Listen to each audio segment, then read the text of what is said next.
À Ouagadougou, à l'aube de ce 30 décembre 2022, des coups de feu ont été entendus dans plusieurs quartiers de la capitale, notamment à Ouagadougou, au camp Babassi, mais également dans les camps de l'intérieur de la ville. Très tôt, autour de 6 heures, les militaires avaient décidé de barricader tout le contour de la ville. Des checkpoints ont été posés, des barricades ont été érigées pour empêcher des populations de circuler. La route menant à la télévision nationale et à la radio nationale ont été bouclées, la primature également bouclée.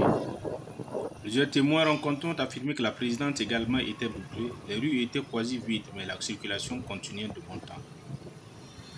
Autour de 8 heures, des rumeurs avaient circulé expliquant que c'était des éléments de l'opération Mamba Vert, une force spéciale engagée dans la lutte antiterroriste, qui s'était inscrite dans un mouvement d'humeur. Ceci réclamerait, selon les dires, des primes qui étaient promis. Par la suite, on nous apprend que des négociations avaient été engagées avec les autorités de la transition, dont le colonel Paul-Henri Damiba, pour essayer de trouver des solutions. Autour de 9 heures, la situation était toujours confuse, mais les populations continuaient de circuler dans la ville de Ouagadougou. Des militaires toujours à leur poste, personne ne pouvait passer les barrières qui étaient fixées. Puis des rumeurs ont circulé pour une probabilité de la libération du colonel Zungrana qui était détenu à la Maka, entre-temps poursuivi pour tentative de déstabilisation de l'autorité de l'État.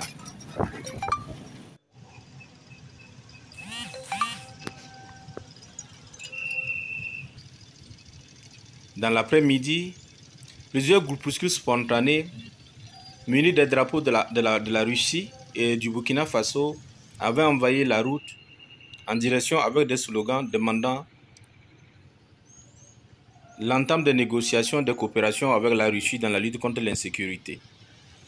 Les mêmes groupuscules avaient décidé de prendre des routes, puis grossissaient.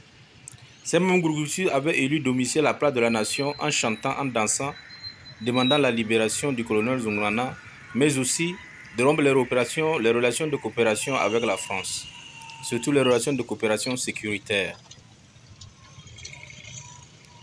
Plusieurs manifestants rencontrés dans la foulée expliquent que le colonel Zungrana était l'homme de la situation, en ce sens que sa place n'était pas en prison, mais qu'il était soldat et qu'il devait être envoyé au front, et que sa libération devait donner un coup de pouce pour lutter contre l'insécurité. D'autres manifestants nous confiaient que l'armée burkinabé avait besoin d'être soutenue par le colonel Damiba, avec des hommes de pointe, des gens qui aiment des vrais patriotes qui étaient prêts à se battre pour leur pays et pour libérer le pays en dehors chaque jour par des attaques terroristes. Des jeunes, des femmes et des adultes sont venus manifester et dire leur ras-le-bol sur la situation sécuritaire qui se vit dans le pays.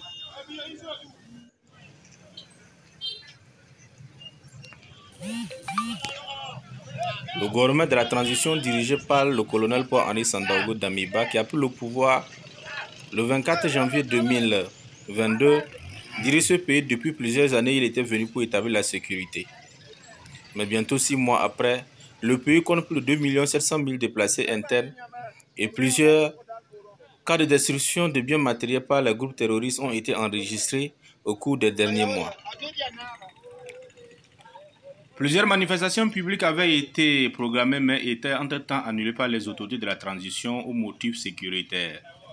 Mais dans la journée du 29 septembre 2022, un groupe de manifestants avait manifesté à Bobo-Dioulasso dans la deuxième grande ville du pays.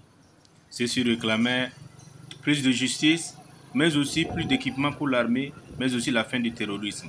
Ils demandaient au président de la transition qui était venu pour établir la sécurité de tout faire pour protéger le pays en deuil de plus en plus, puisque la dernière attaque avait fait plus d'une vingtaine de soldats tués, mais aussi des civils, plus de 76 camions qui ont été brûlés par des groupes armés extrémistes dans le Sahel. L'armée burkinabé, de plus en plus acculée par les attaques terroristes, devrait faire face aux groupes armés dans plusieurs parties du pays, dont le nord, l'ouest, le centre-nord et l'est du pays,